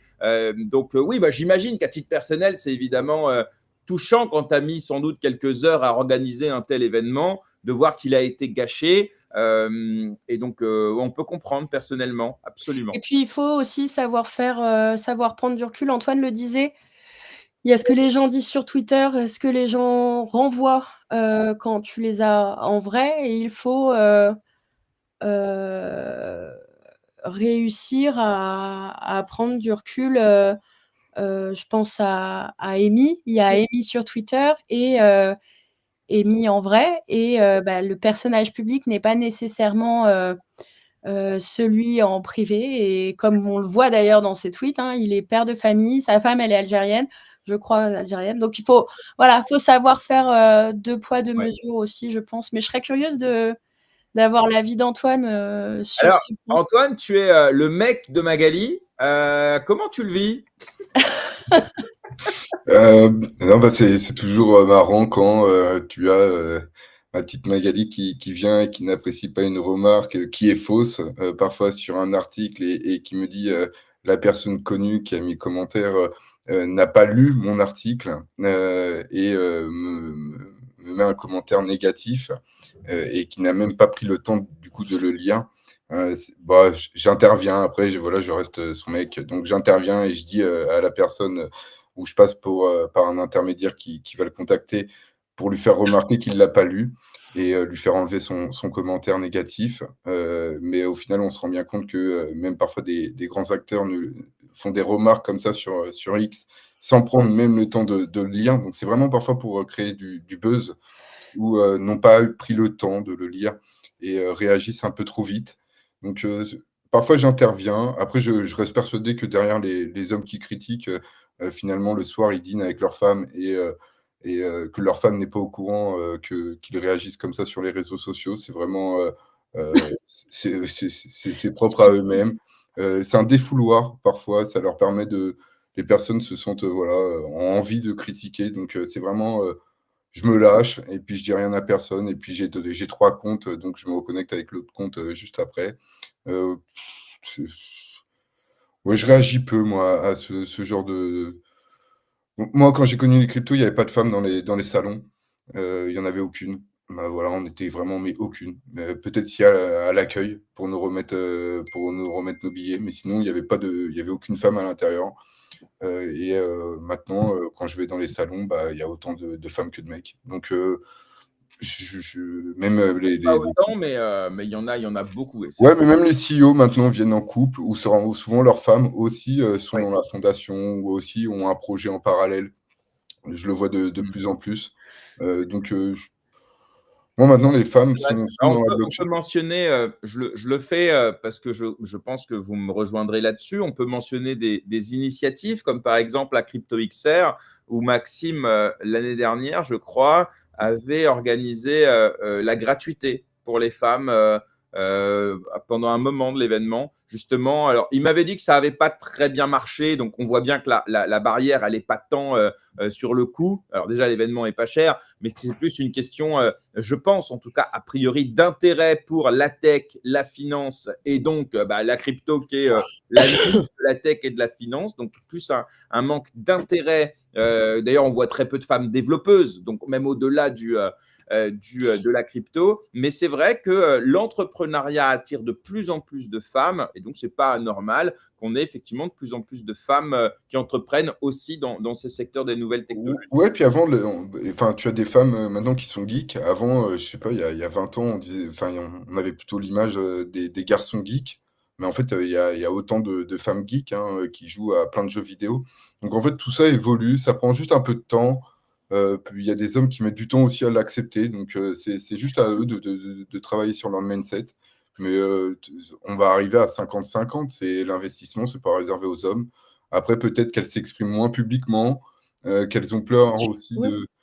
d'avoir aussi après, 20 messages avec, voilà, des photos hautes, dans leur messagerie, ce qui fait pas plaisir. Voilà, après tu réfléchis à 2 fois avant de t'exprimer et Je pense qu'il faut pas confondre, place de la femme dans les cryptos et le persona public que tu veux bien te donner parce il y en a des femmes dans les cryptos. Je pense à Claire Balva, je vais faire un peu des personnes qu'on a reçues sur Blockchain Addict. Donc, tu as Carla, Claire Balva, Maud d'Alephium qu'on a reçue récemment dans le genre maîtrise du sujet.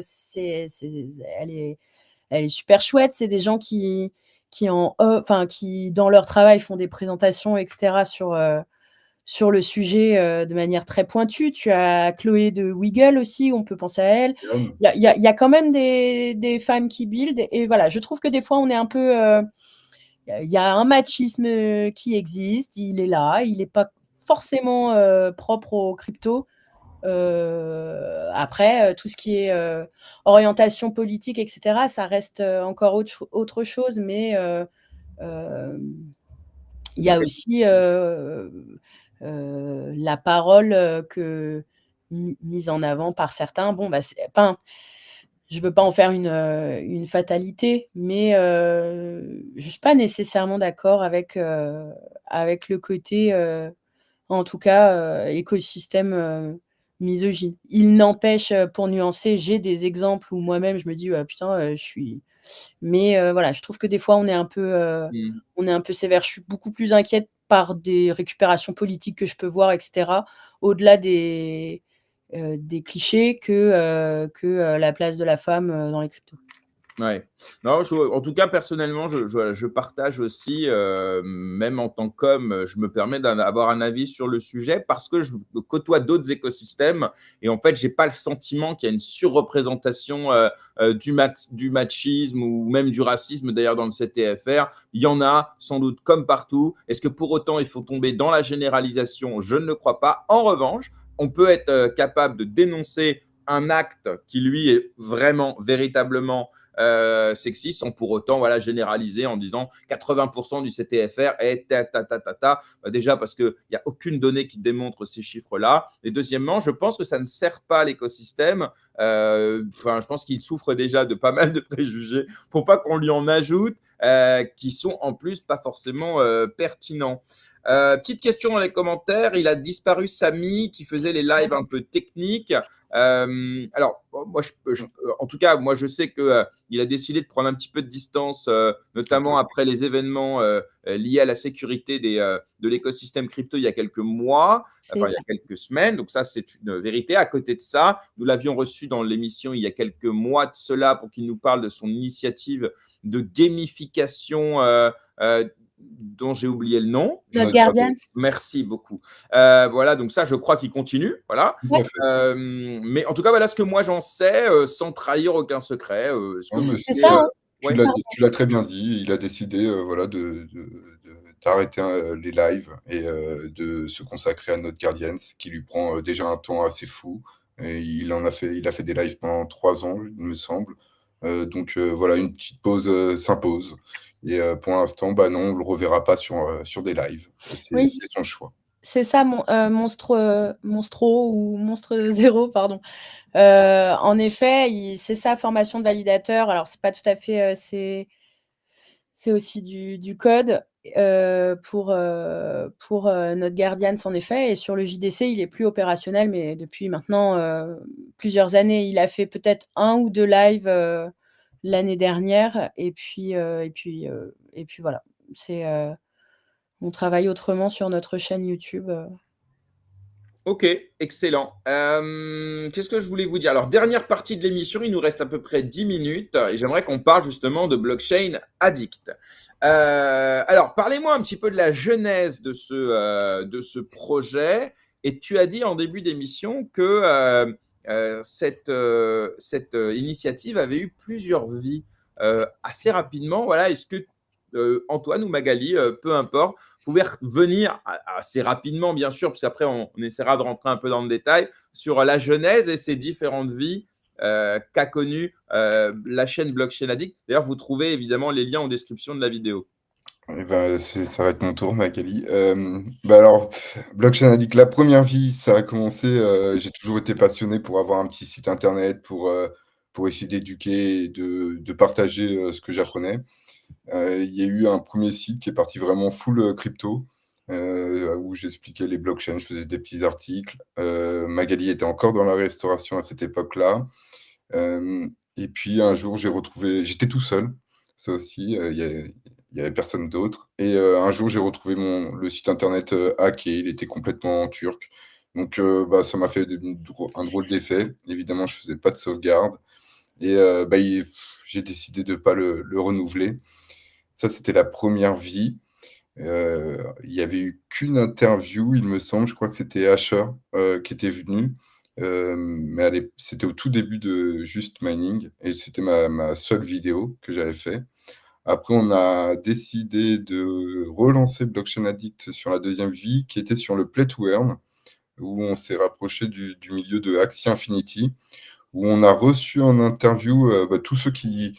Lapin Rabbit, des intervenants comme ça, mais tout ça, c'est hors ligne. Mais on écrivait des articles, Magali, en tout cas, écrivait beaucoup d'articles sur Axie Infinity, comment se créer un compte, comment jouer, les cartes. Et on faisait en parallèle des interviews avec les personnes compétentes dans le domaine. Puis on a redécidé d'arrêter Blockchain Addict parce que le Play to Earn, il y a eu le bear market et le Play to Earn quand même s'effondrait. Il y a eu le gros hack de Ronin aussi. Voilà, de 700 millions. Donc on a décidé de refermer cette partie-là et on a décidé de le réouvrir, mais là, du coup, avec Magali, avec d'autres personnes qui nous accompagnaient, dont Vincent, mais qui n'est plus dans l'équipe. Mais on a décidé de le réouvrir et de faire des sauvegardes et de choisir un format de vidéo qui allait durer un peu dans le temps. Donc, il y avait aussi les conseils de Sam à l'époque qui avait dit les vidéos d'interview comme ça vont durer dans le temps. Vous allez juste interviewer des personnes qui font des choses dans l'écosystème. Soyez simple et vous verrez qu'elles vont moins se périmer, entre guillemets. Et c'est comme ça qu'on a décidé, il y a le jour de la fête des mères, donc il y a 2 ans, de relancer Blockchain Addict V3, accompagné d'un site internet, d'une chaîne YouTube et maintenant on fait quelques articles de news et voilà un petit peu, les 3 vies. Donc maintenant on fait des interviews, d'un format d'1 heure avec, 1 au moins par semaine, parfois 2. Voilà, c'est un petit peu ce qu'on fait. Et on a l'idée, avec dans l'idée de mettre en avant, des membres de l'écosystème, mais l'écosystème francophone. Toutefois, on a un point d'honneur, à mettre aussi bien ce qu'on peut appeler des têtes d'affiche. Par exemple, en fin de journée aujourd'hui, on va sortir CoinHouse avec une interview de Nicolas Louvet. Toutefois, c'est aussi important pour nous de recevoir GRM, de recevoir Carla, de recevoir, je pense à Diane de Junction, qui est ancienne designeuse Ledger également. Et du coup, de mettre en avant aussi tous les entrepreneurs, les personnes de coulisses ou les petits projets. On va recevoir Gabin de Focus Tree qui est sur Starknet. C'est un des projets qui fait le plus de volume. On en parle très peu sur TikTok, sur Twitter parce qu'ils ont explosé sur TikTok, donc ils ont fait principalement le marketing là-dessus. On a le Cybercom, on a le Voilà, ministère de l'Intérieur là on a déjà tourné l'interview qu'on n'a pas encore publiée, mais qu'on va mettre bientôt en ligne. Mais on a le ministère là, suite à la sécurité, comme tu as dit, à ce qui s'est passé au début de l'année. Donc, ils s'expriment rarement, il faut les inviter pour qu'ils disent oui. Et donc, nous, ils nous ont dit oui, donc ça a duré un peu de temps. Et donc, on a réussi aussi à faire cette interview qu'on va bientôt publier. Donc voilà, on essaie de mettre en ligne des grands, comme disait Magali, et des Voilà. plus petits. On a travaillé beaucoup autour de Starknet. On a reçu, je pense, tous les postes de Starknet, mais parce que c'est important également. En tout cas, Blockchain Addict veut avoir cette vocation-là à proposer un petit peu toutes les rencontres que l'on peut faire sous forme d'interview.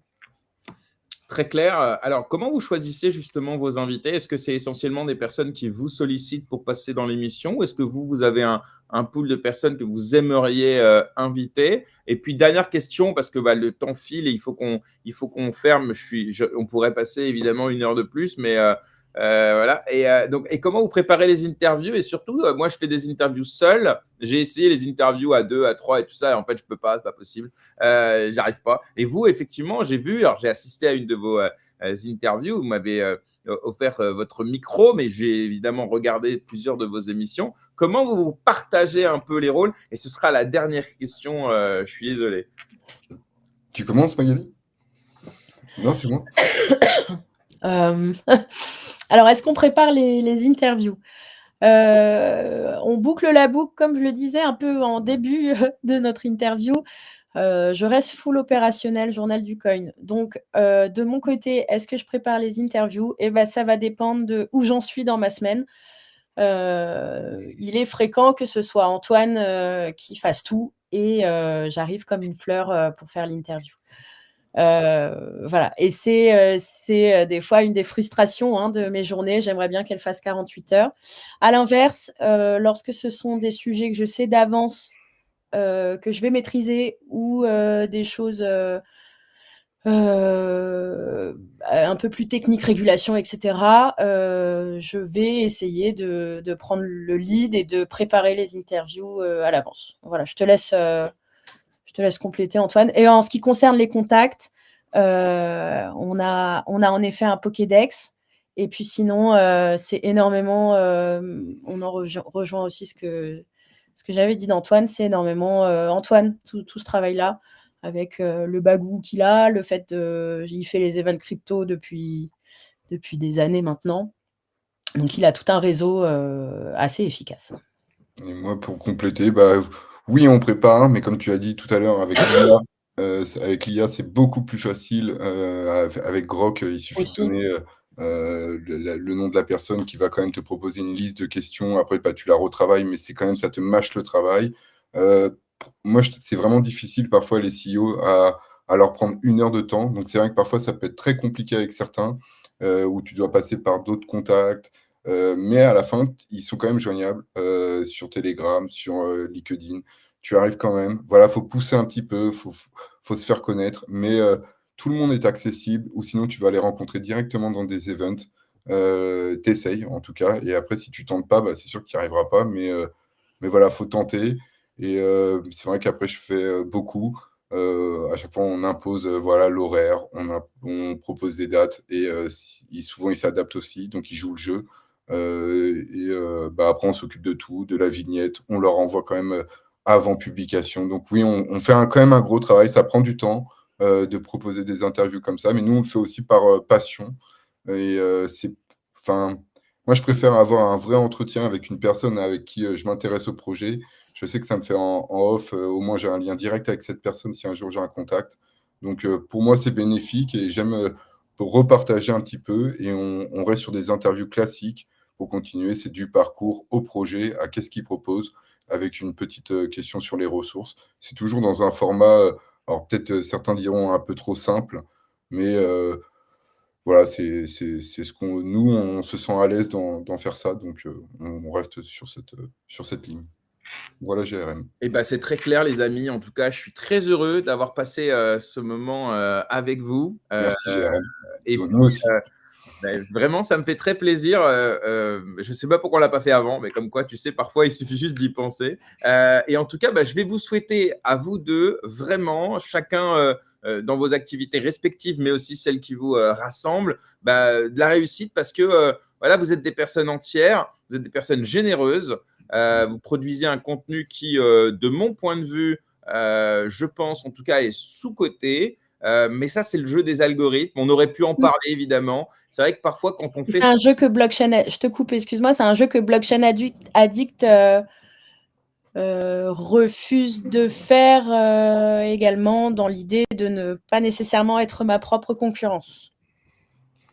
Oui, alors après, moi, je parlais surtout du côté, tu sais, un peu putaclic, un peu les meilleurs cryptos, un peu tout ça qui fait que ça fait des milliers, voire des dizaines, voire des centaines de milliers de vues. Ouais, et c'est vrai que j'ai le sentiment en tout cas, que nous trois, on fait quelque chose d'un peu similaire, c'est-à-dire on fait ce qu'on aime, pas tant pour les vues, mais pour voilà, ce qu'on a envie de livrer à celles et ceux qui nous écoutent et qui nous voient. Moi, je dis tout le temps, je fais mes émissions pour moi, et si ça plaît, tant mieux. Et avec la liberté qui va avec. Et j'ai le sentiment aussi dans votre contenu que c'est un peu pareil. Vous faites quelque chose qui vous plaît, plutôt que d'être dicté par la trend, la narrative, la hype du moment. Et je trouve que c'est sain d'avoir les deux. On a besoin de contenu un peu chaud, un peu sans sas. Et je pense que c'est important d'avoir aussi un peu de contenu de fond et d'avoir le temps. Là, on a eu 1h30, par exemple. Voilà, c'est bien d'avoir le temps. La preuve, on aurait pu passer 2 heures de plus, sans problème. Mais bon, merci d'être venu dans l'émission. Je vous souhaite une excellente journée. Je ne sais pas si vous serez à de prochains événements où on pourra se voir en vrai. Proof of Talk, peut-être le THCC. Peut-être demain, Proof of Talk, peut-être demain, et Ethereum CC, il y a des grandes chances. Esprit cryptique, si tu m'écoutes, je suis trop malade, je viendrai que demain à Proof of Talk. Alors, on se verra à Proof of Talk probablement. Merci beaucoup encore une fois. Merci. Et puis, je vous souhaite une belle journée. Salut à tous deux. Merci. Salut GRM. Cette émission est terminée, comme je vous avais prévenu, exceptionnellement un peu plus courte que d'habitude. Je suis très heureux d'avoir passé ce petit bout de matinée avec vous. N'oubliez pas, si ce n'est pas déjà le cas, de vous abonner à l'ensemble de nos réseaux.